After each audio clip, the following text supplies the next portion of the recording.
Hey guys, we're back. We're ready to talk about Aristotle. He's an ancient Greek philosopher. Aristotle's second pillar of persuasion, and that is pathos.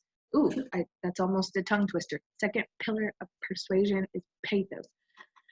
Pathos is convincing someone to do something by using emotion. So as you're looking at your speeches to write your analysis essay, you're going to be looking for places where the author is using emotion, and you're going to put those in your essay.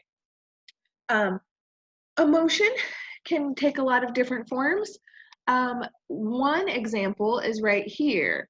So this is an ad, and it says Meet Otis, and they're talking about adoption. It's kind of blurry, but this is a pedigree ad, and it has to do, pedigree is a dog food, and it has to do with adoption.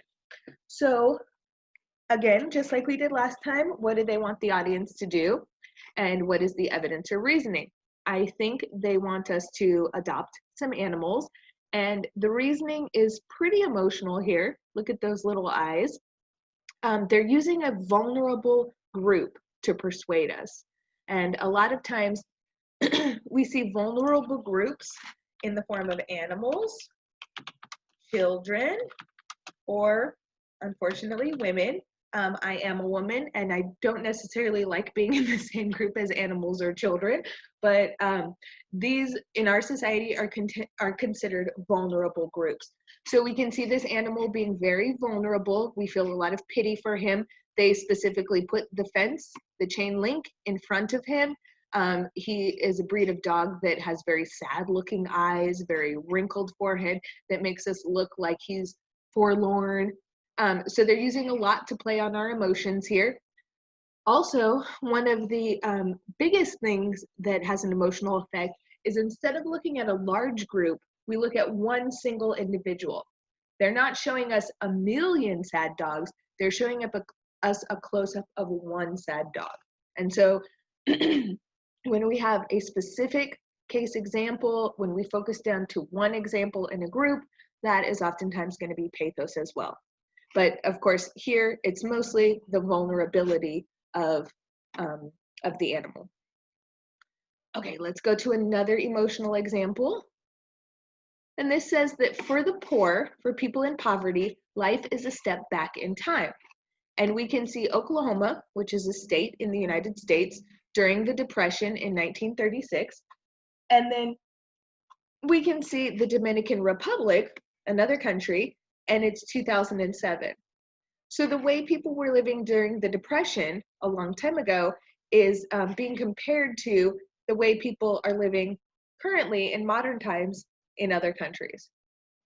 So it's kind of confusing what exactly they want the audience to do, but I believe they want us to do something like help the people in the Dominican Republic.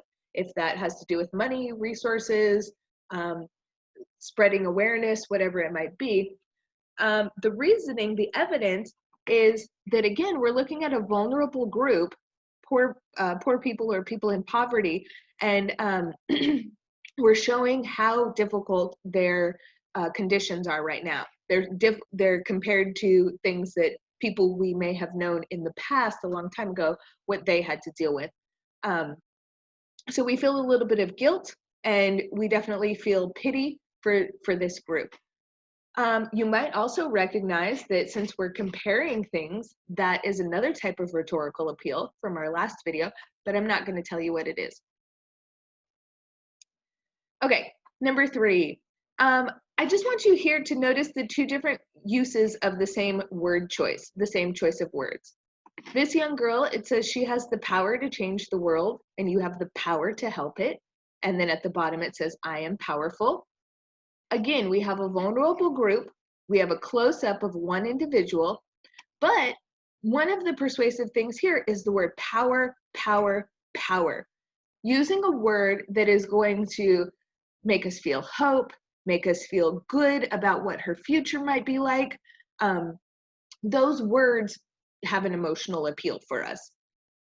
We have the same word over here, the most valuable power. So it's kind of a play on most valuable player in the NBA.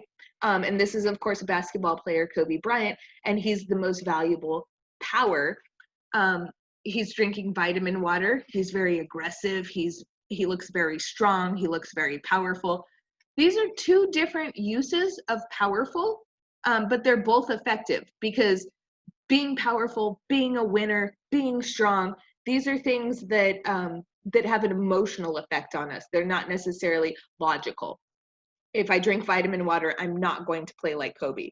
So I just wanted to show you that the same word could be used in two different ways. Okay, oh boy. So this is our fourth example. I think this is our last example. One way that, I'm getting a little embarrassed here. One example of pathos has to do with sex appeal. Sex is definitely something we feel with our hearts or with our bodies, not with our minds, all the time. Other things that fall into this type of category are jokes and humor. These are not necessarily things that make sense to us logically in our minds, but they make us feel something. They make us feel happy. They make us feel silly. This obviously is not making us feel silly. I don't know if it makes you feel happy. I am getting a little bit flustered right now. Sex appeal, jokes and humor, also music. Music is a very strong emotional component. It makes us feel things even when there are no words, there's no logic to it, just the sounds make us feel things. So pay attention to this type of category that are sort of unspoken emotional appeals. I have another video for you. This one is a commercial for a lamp. I would like for you to watch it and see where you feel emotion, where do you see examples of pathos, and again, whether you think they are persuasive. I want to recap though, the kinds of things that we've talked about so far are vulnerable groups of people. We've focused in on individual cases. We have talked about sex, humor, and music as all emotional appeals. There are definitely other things that have to do with morals and values, things like justice, fairness, creativity, things that we might value as people. Anything like that is going to be pathos. So again, you're going to look at this commercial and you're going to find examples of pathos, and then you're going to decide if they are effective. This will be the topic for discussion in class after you watch it. I'm going to stop now and you guys can move right along to the ethos video. Thank you.